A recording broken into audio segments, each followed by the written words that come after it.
Seigneur Jésus.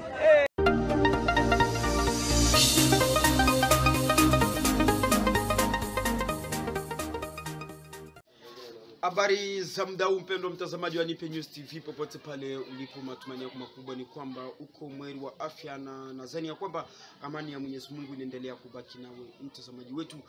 Bila shaka leo ni siku ya 3 ya tariki 9 mwezi Februari mwaka wa 2022, na wakaribisha kufuata matukio yetu kutoka kunako Nipe News TV. Jina langu ni Andrea Mlima, mtazamaji wetu, na wakaribisha kwamba tana nasi mwanzo hadi mwisho. Na moja kwa moja matukio yetu ya leo hii tutaanzia katika mji wa Baraka ambako watu wawili wamefariki dunia na wengine 4 kuokolewa. Hayo ni baada ya kudumbukia ndani ya shimo moja ya choo katika mji wa Baraka mnamokata Kalinga Seed. Tazama hapa namna gani vifo hivyo vilivyotokea baada ya watu wao kudumbukia ndani ya shimo, ila duru zetu zimetaja kwamba watu wao wamedumbukia ndani ya shimo baada ya kutaka kuokoa wengine. Mama na mtoto wake wa miaka 10 wa kike ndio waliofariki dunia. Tazama video na majonzi vilivyotokea katika mji wa Baraka.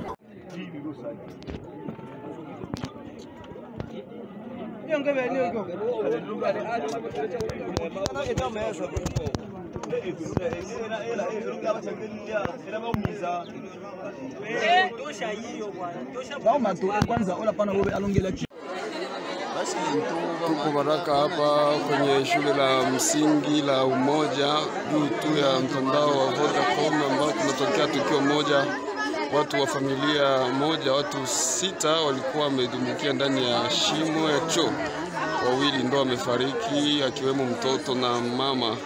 Maiti ya mtoto imeshaokolewa, kuna baki maiti ya mama ndio inasalia ndani ya shimo, na watu ni wengi sana. Kupiga picha hapa ni tatizo kubwa sana. Imetokea hapa Baraka hii siku ya pili ya tariki 8 ambako watu wamefariki ndani ya choo ya shimo. Ona watu wamejaa wengi sana kutizama mkasa ambao umetokea. Utafikiri ni mambo ya kweli kabisa. Huko Walunguni kwamba raia wahuzunishwa na hali ya barabara inayosababisha usafiri kuwa mbaya zaidi.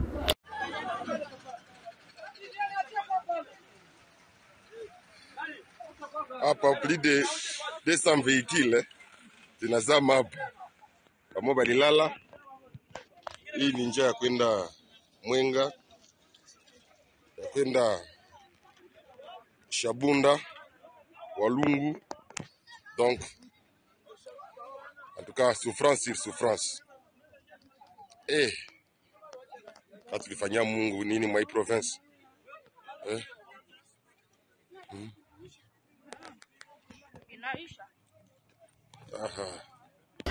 Tujielekeze katika mkoa wa Ituri. Ni kwamba misa ya kumbukumbu ya zaidi ya watu 62 waliofariki wiki iliyopita, huku majonzi ikimiminika wakati wa mkoa huo. Tazama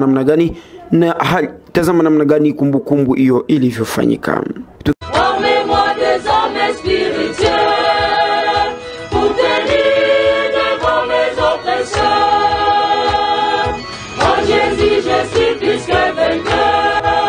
Il fallait bien que des hommages soient rendus aux victimes des atrocités commises par les groupes armés en Ituri depuis 2017. Pour ce faire, une prière a été organisée ce vendredi à l'esplanade du gouvernorat en mémoire de ces filles et fils de l'Ituri sauvagement tués, parmi lesquels plus de 50 déplacés du site Plaine Savo près des Boulets à Djougou. Enterrés ce vendredi en présence de l'administrateur du territoire représentant les gouverneurs militaires de l'Ituri.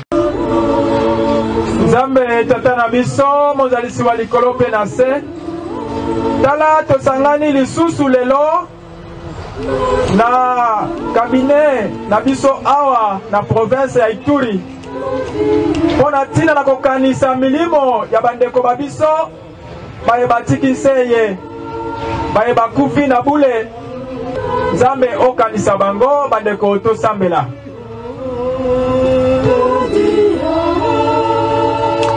Présent à cette prière, le lieutenant général Luboya Kashamadjoni, gouverneur de province, a appelé les communautés de l'Ituri à cultiver l'amour avant de réitérer la détermination du gouvernement de la République démocratique du Congo à mettre un terme à l'activisme des groupes armés. Jusque quand, mes frères? C'est une question d'amour tout simplement. Montrons que nous nous aimons. Montrons à la face du monde que nous nous aimons. La haine ne sert à rien. Elle tue cette personne qui a la haine, elle tue aussi l'autre. Mais plus cela qui a la haine. Ce n'est pas une solution de tuer l'autre. Il nous manque seulement une petite humilité pour qu'on soit à l'écoute de l'autre. Pour qu'on soit à l'écoute de l'autre. Si on ne peut pas être à l'écoute de l'autre, c'est un sérieux problème.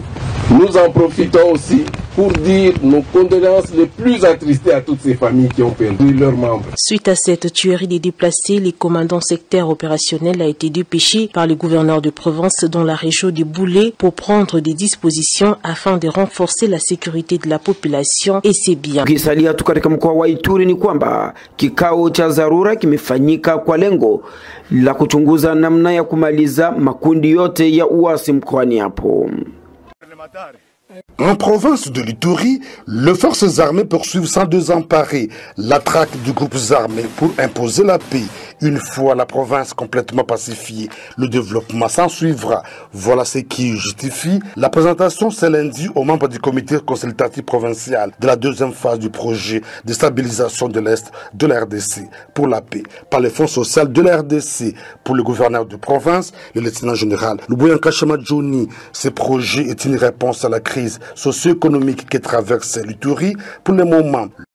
Un projet qui permettra de relever le niveau de vie de nos populations vulnérables et meurtries par les conflits armés et tueries de tout genre.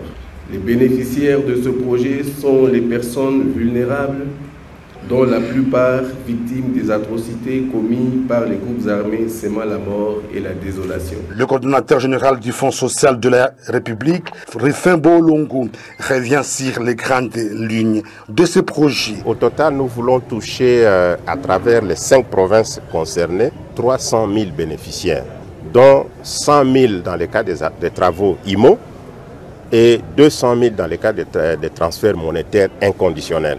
Nous avons reçu un financement qui voudrait adresser les questions liées à la protection sociale. Et qui dit la protection sociale voit les personnes les plus nécessiteuses, les personnes vulnérables au sein de nos communautés. Signalons que pour la réussite de ce projet, le numéro 1 du Fonds social de la RDC a sensibilisé le dimanche dernier le chef d'équipe, le chef de chantier et le superviseur sur la philosophie de ce programme pour une durée de 2 ans. Step 2 concerne 5 provinces sous financement de la Banque mondiale à hauteur de 445 millions de dollars américains. Tujielekeze pa Gungu ni kwamba mmomonyoko wa ardhi waikabili mji wa Gungu, huku raia wakililia serikali kuwatatulia shida hilo. Biro ya kitoko Belge atonga eza shusu na espoir te ezokweya boyo ke la Gungu mawa intervention rapide pona Gungu, intervention Gungu nzele ikatani mboka ikatani na katikati libengi wana ezo dirige vers wenze po epanza mboka mobimba.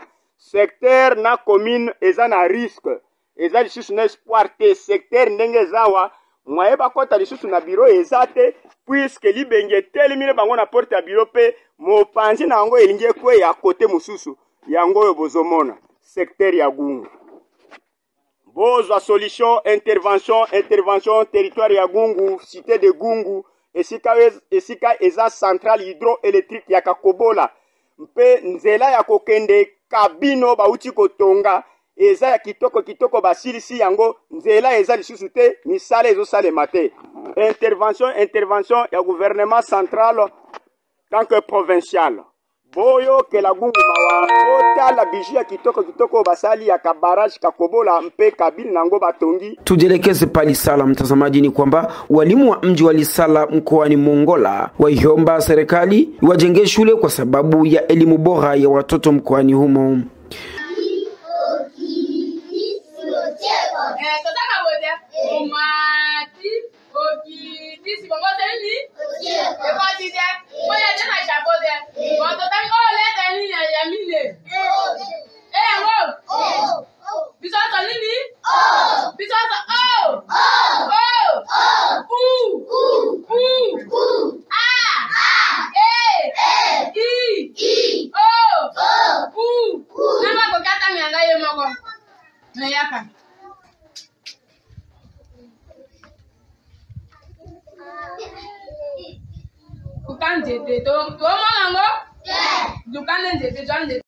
Soko ya Matadi Kibala imefungwa rasmi, na hiyo ni baada ya kufariki kwa zaidi ya watu 22 kwa sababu ya waya za umeme kukatika.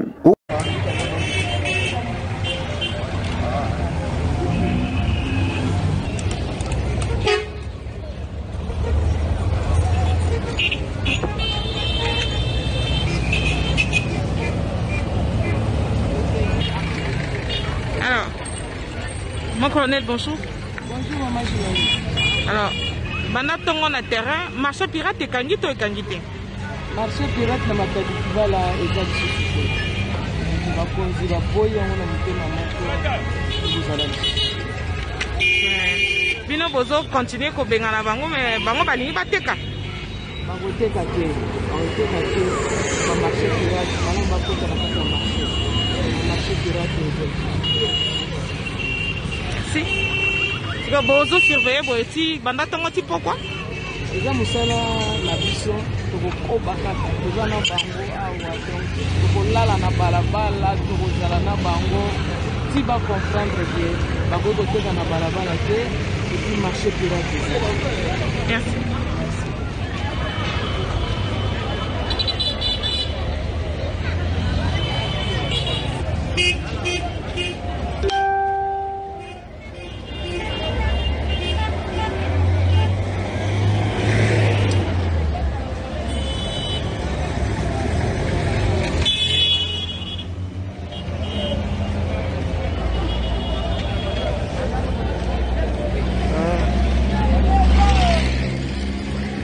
Kocha déjà. Kata.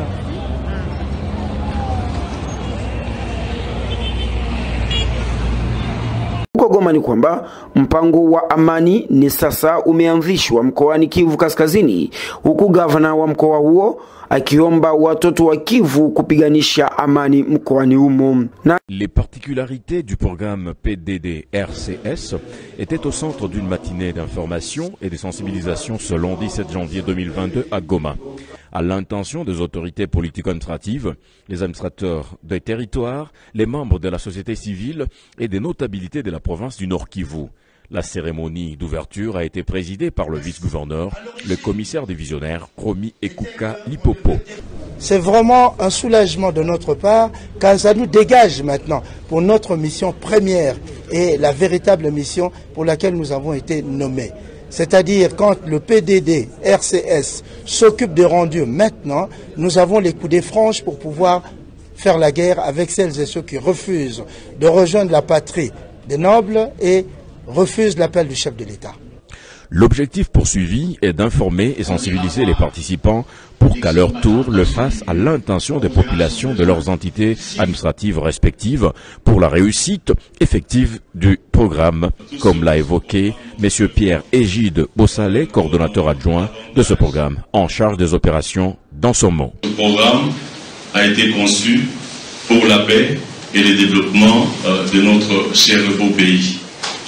Je ne doute pas qu'au cours de cette matinée, nous allons échanger en toute responsabilité sur ce programme, sur ce qu'il prévoit, et nous espérons, par le choix qui a été fait sur chacun de vous, vous serez le relais du chef de l'État, qui est le responsable numéro 1 de ce programme. L'autorité provinciale a retracé l'historique de la création des groupes armés et forces négatives dans la contrée. Cette activité marque le début des activités de la démobilisation des ex-combattants, séance tenante.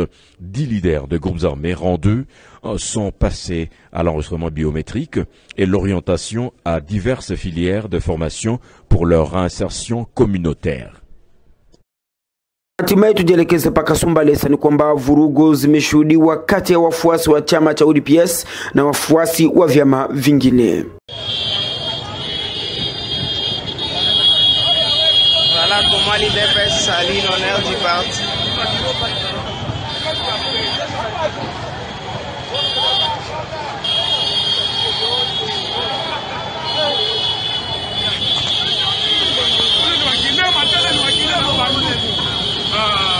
Voilà comment l'UDPS s'aligne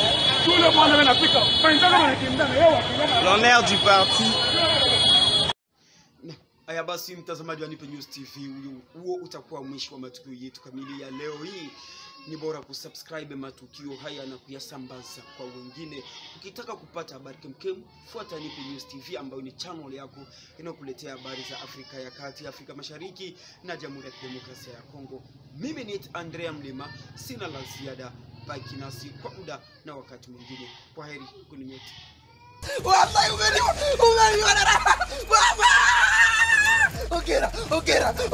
Ogera, la.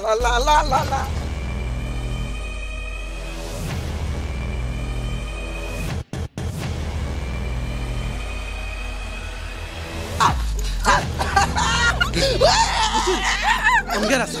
77 kaka.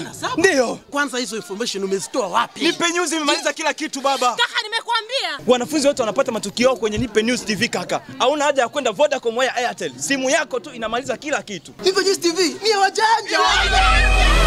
Ukitaka kupata habari zote za nyumbani kwa matokeo yote ya mitihani ya taifa, examen d'etat, matokeo yote ya nyumbani, habari za uhakika, fuatilia Nipe News TV.